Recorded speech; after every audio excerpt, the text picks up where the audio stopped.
Welcome back to the Daily Dope Show. Brando the Weed Commando here. And, well, it's 2021, and it feels like we just went back to a time machine, back to before there was the Magna Carta. Like, I don't even understand any of this story right here. It's got me perplexed. So we're going to start with when the judge tossed out the South Dakota ballot initiatives legalizing recreational marijuana. So basically what you do is you get a ballot drive going where you go out and you get signatures and then people vote on it. Is that what a ballot initiative it is? And then when people vote on it, you're supposed to legalize weed, right? I'm not sure what's going on here. Let's read this. South Dakota judge has overruled the will of the voters on behalf of the Republican Governor Kristi Noem and has tossed out a ballot initiative legalizing marijuana use. In November, South Dakota citizens took the unusual step of legalizing both recreational and medical marijuana in two initiatives on the same ballot.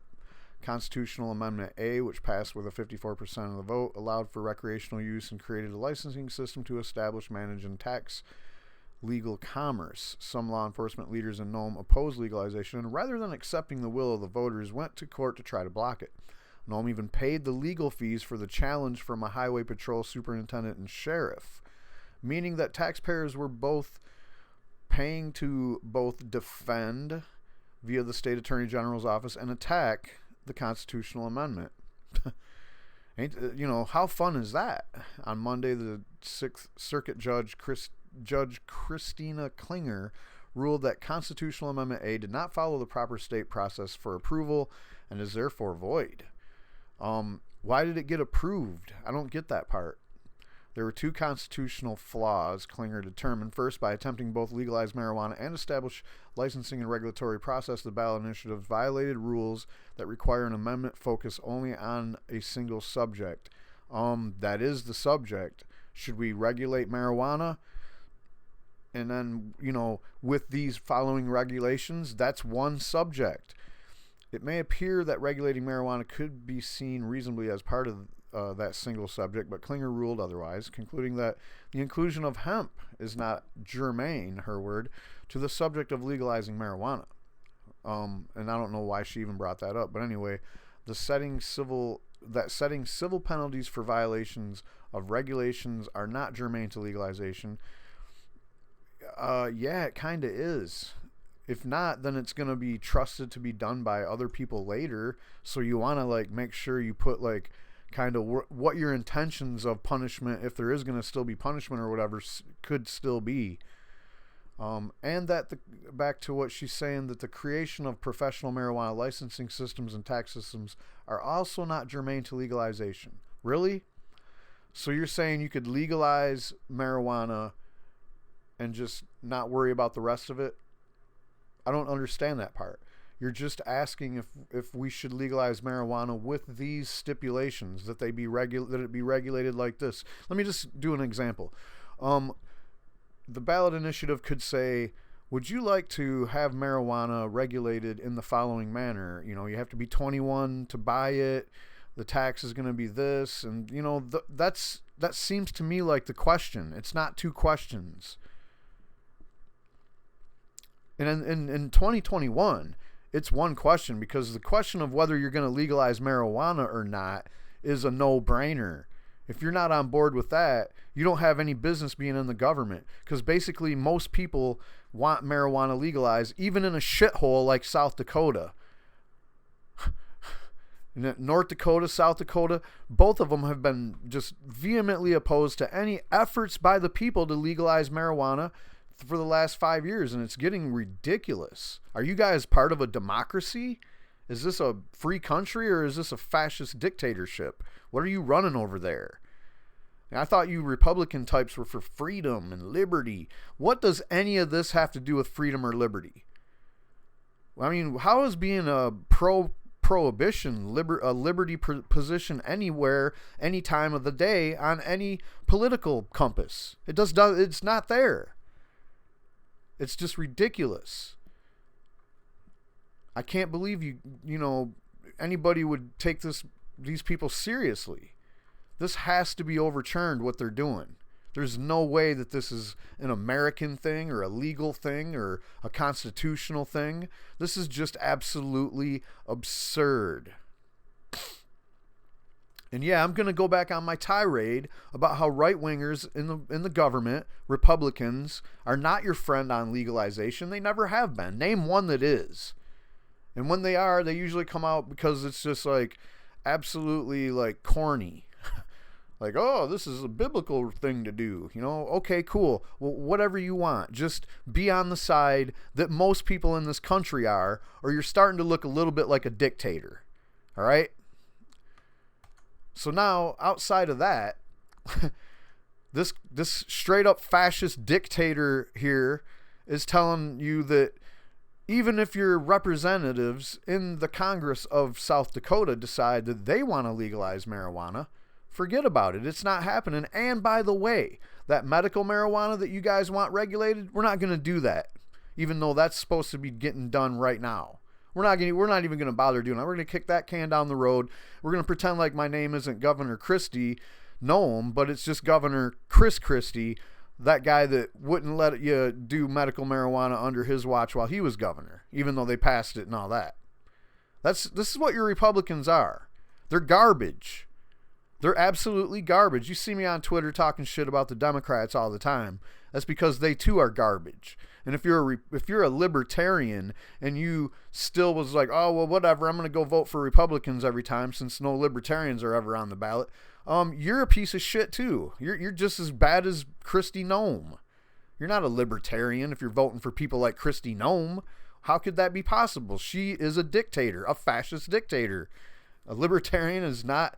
The libertarians, last time I checked, are not for that kind of state rule where the state just absolutely crushes the will of the people like this. And then if you're a person who's a liberal person, shouldn't say that because that word has been absolutely ruined.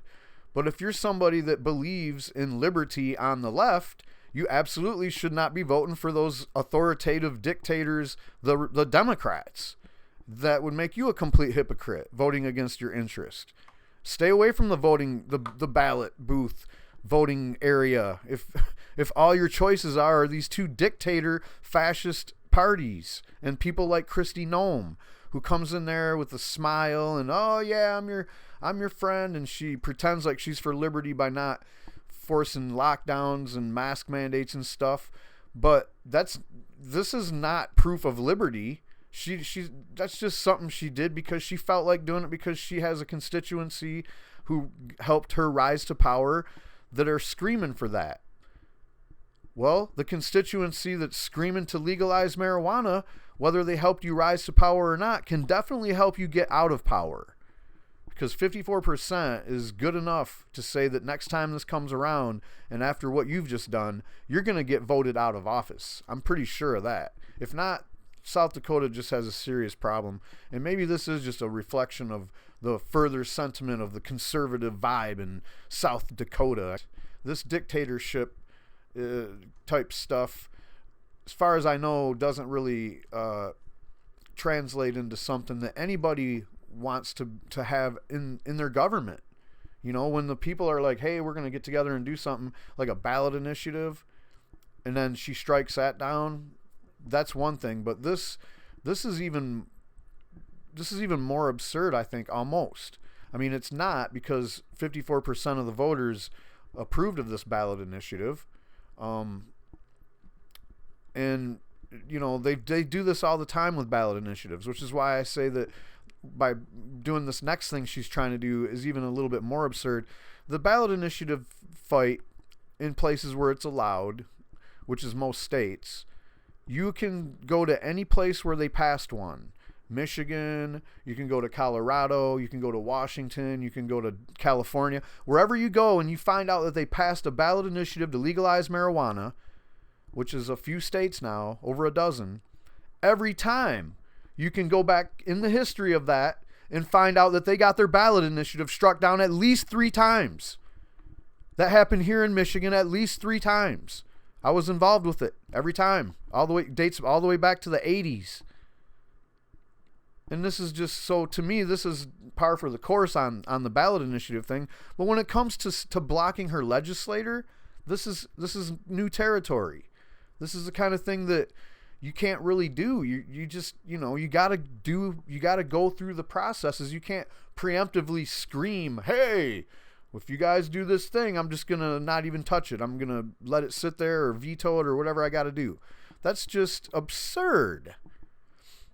Well, let's read it up, see what she's saying. After turning to the courts to stop voters from legalizing recreational marijuana in South Dakota, Governor Kristi Noem says she'll also veto attempts by lawmakers to give voters what they've demanded.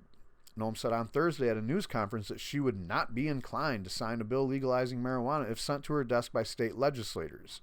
Her declaration comes just days after a judge, as part of a legal challenge Noem supported and helped fund, ruled a ballot initiative approved by 54% of the voters was unconstitutional and subsequently voided it.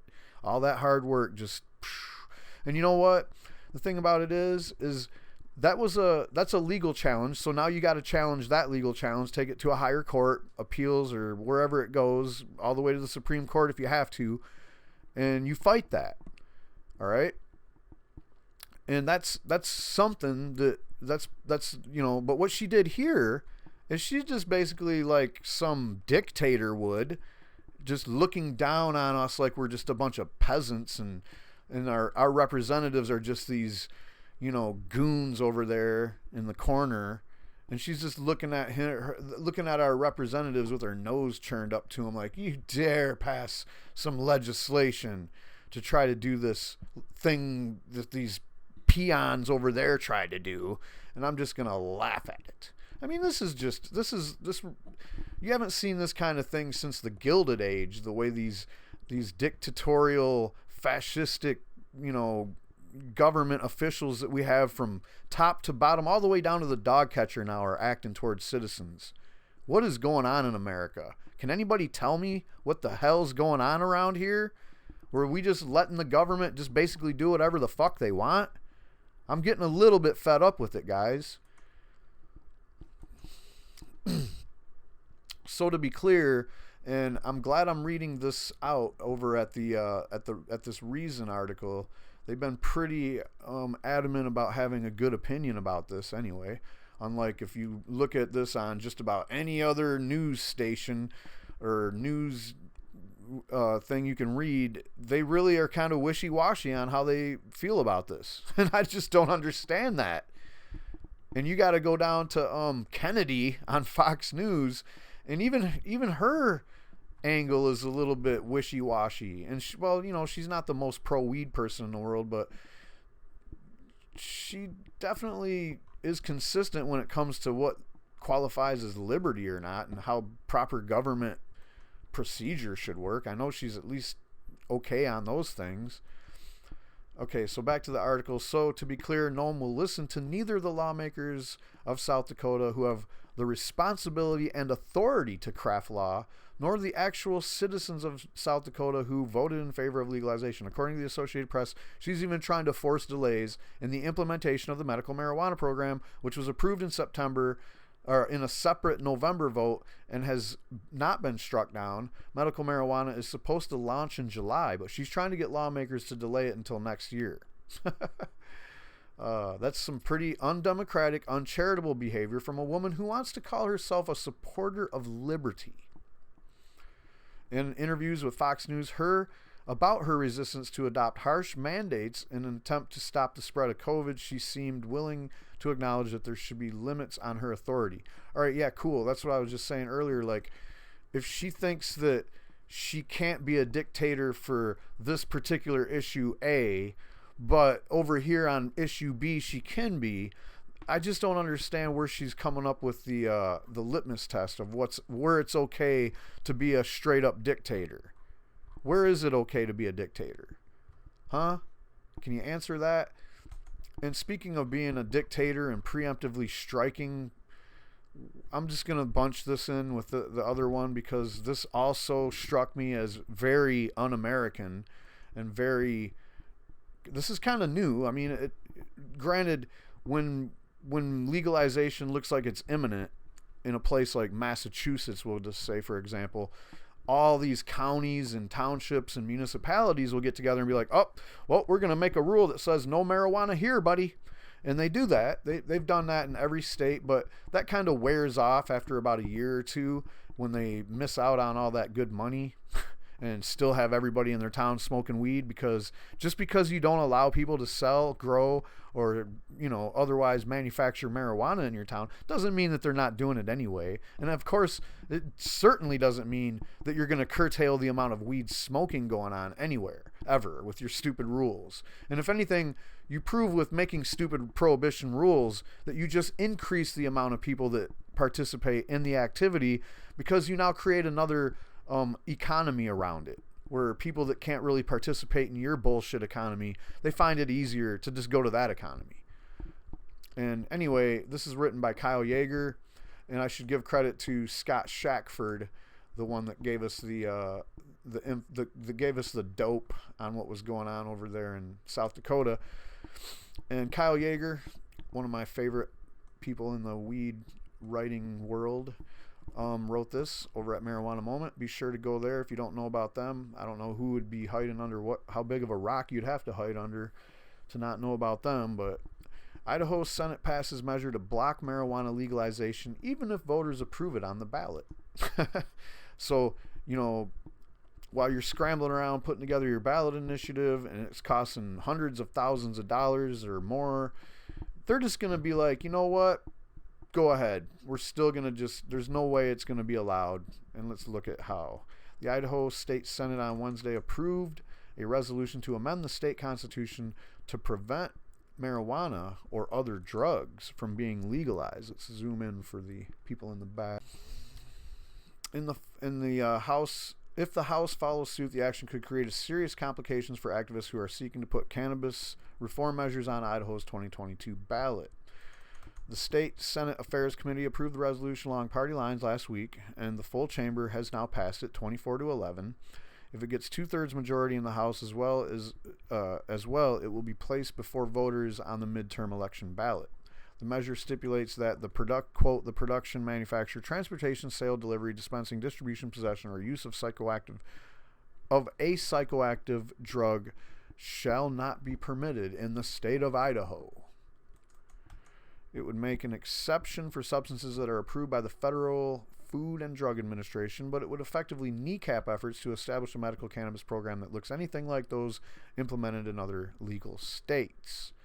And ever since we invented the caregiver-patient model, they've been trying to destroy it and prevent it from popping up anywhere else in the world. And wherever it already exists, they've been doing everything they can to squeeze it out. And I have an ongoing story about that I'm going to, just stay tuned for more on the situation happening in Flushing, Michigan. So the rest of this article goes like this. What makes the measure problematic for advocates is that, should the legislature ultimately approve it, the resulting constitutional initiative on the ballot would take precedence over any statutory legalization measures that appear alongside it, regardless of the margin that any measures ultimately get approved by. Get is weird, because in most of these ballot initiatives, when they finally go to the voters and the voters vote on them, that's usually considered a mandate once you get into the 60% or more. And once you have a mandate like that, it kind of sends fear into the legislator that if you guys don't listen to us, we might not vote for you next time. And that's what's going to happen here. I think anybody who voted for this in the Senate is your re-election better be a few years off, because this is going to be fresh in the minds of people that worked really hard on this. All right, and if this passes, this is bad. This is really bad.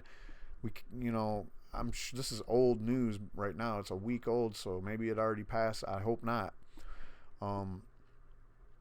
Activists are dealing with this development as they work to collect signatures on an initiative to legalize medical cannabis, and while a separate group is preparing to place adult use legalization before voters. And that's a lot of, man, if you think that this is easy stuff to do, to gather money and signatures to distribute ballots. Every time you turn around, I don't know what's going on over there in Idaho, but I know in Michigan where I live and everywhere where I've noticed, they keep making these ballot initiatives harder and harder to do. They give you less time to get more signatures, and they just have many different ways that they come at it to make it harder to actually pull it off. But to be, to put it like mildly, these things cost a lot of money and require super, I don't even know what to say, like warrior level organizing skills. Like most of these ballot initiatives, whether they get shot down by some weird rule or the state or whatever, always derails them.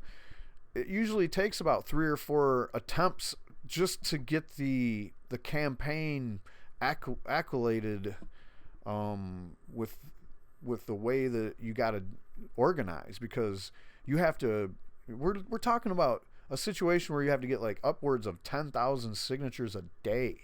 I mean, Idaho is way smaller than Michigan, so obviously that's not the burden there, but it's pretty ridiculous, especially if you're talking about constitutional amendments. That's even more. The state-approved resolution says that the, quote, normalization of illicit drug use is having a profound negative impact on Idaho citizens, and therefore it is reasonable and necessary to enact the constitutional change. So when you're talking about illicit drug use, what we find is that they are always pointing to marijuana when really they're just talking about opioids, mostly. Because that's the one that, if you're even in Idaho, if you're from the standpoint of the government and public safety and all that, you don't see a whole lot of problems with this, the normalization of illicit drug use. What do you mean profound negative impact on Idaho citizens? You are going to have to link that to marijuana and stop acting like marijuana is the problem. You gotta, you go bring me a EMT worker or an emergency room doctor or a drug, rehab, someone that runs the drug rehabs. You find me any of those people that can tell me that marijuana is your problem over there in Idaho, that's not going to happen. That is never going to happen. So stop acting like marijuana is ever the problem. This is such a ridiculous thing to hear in 2021. I mean, these people are obviously 90-year-old skeletons because that's the way our government is. Nobody young is saying these things. This is just some corrupt old dinosaurs that, quite frankly, don't even know what's going on out there in the real world. Activists say that the proposal is anything but reasonable, as intended to undermine the democratic process, misleading voters by neglecting to directly explain how the measure would impact medical cannabis reform efforts, and instead referring broadly to psychoactive drugs. Yeah, that's what I just said. If approved, that would mean that Idaho's medical cannabis legalization measure and other initiatives in the works to legalize for recreational purposes would be rendered null and void, regardless of whether a majority of Idahoans passes either of them.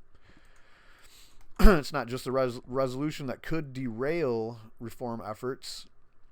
A Republican lawmaker also plans to introduce a bill this session that advocates say would create a seriously limited medical marijuana program. And this is another thing that you see every time ballot initiatives get going and they get momentum and they look like they're going to do good.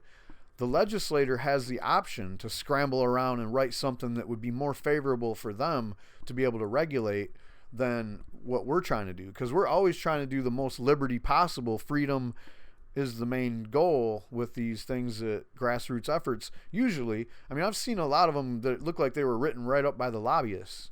And even in Michigan, when we did one in 2016, the lobbyists and former Republicans decided that they were going to do a ballot initiative. Meanwhile, in 2018, or whenever it was, I think it was 2018 when we actually got the one that passed. When we did that, you've seen the legislators scramble around talking about maybe they're going to write one and pass it before we do because ours was way too cool and had way too many things in it that and they didn't do it because there's too much division, especially in the Republican Party, about how to handle marijuana legalization. And what you get is a spectrum from, no, we're never going to legalize marijuana, prohibition is the way, baby, all the way to the most liberal position that Republicans could possibly have in a legislative body, which is we will decriminalize small amounts of marijuana, and that's it. And it's a gradual system, so you can still get arrested and get a felony eventually. I've never heard a Republican put forth anything lighter than that had any chance of passing or even being heard. Ron Paul, he had a lot of good rhetoric, but he never put anything on the floor. I never heard of him putting something on the floor to just straight up take away scheduling. Anyway, as it stands, the state is already mostly surrounded by neighbors that have legalization on the books, with Montana voters approving the policy change in November. An attempt to put medical cannabis reform on Idaho's 2020 ballot was abandoned due to the signature gathering complications caused by the coronavirus pandemic. Of course, advocates briefly had hope that a federal court ruling on an unrelated campaign's request for electronic petitioning could help them qualify last November, but that was overturned by an appeals court. You know why? Because they heard that the weed people was going to use it too. And they just, whoa, we can't do that then. So, thanks again, Kyle. And no thanks to the crazy people in Idaho and this crazy ass dictator, Governor Nome. But I don't know what we even fight for anymore, man. This is just ridiculous. We don't live in a democracy anymore. We live in a system where the government can basically just do whatever they want anytime they want. And then when you want something and everybody wants it, then you're not going to get it. I mean, you can look at every issue right now that people are fighting for, whether it's Medicare for all, legalizing marijuana. If you poll the majority of the country would say get rid of these ICE facilities. The majority of the country would say stop bombing these countries all over the Middle East. Stop helping Israel and Saudi Arabia doing these bombing campaigns that they're doing, including genocides, and stop the coups. Everybody would be for all that. We don't get any of that. We don't even get, most people are pretty much in agreement that during a pandemic, when you tell everybody to stay home, we should get some money from the government. They aren't even trying to do that. Most people don't matter anymore. The government does whatever they want. And when they say, oh, you guys all want this thing, but we don't think it's a good idea, that's called fascism. There's many things that go into what makes fascism, but ultimately its goal is to tell you that you're safe because they got it figured out. Don't worry about a thing. And when they do that, when it's this out in the open that they don't, that the will of the people doesn't matter to them, it's time to start thinking about something besides just voting.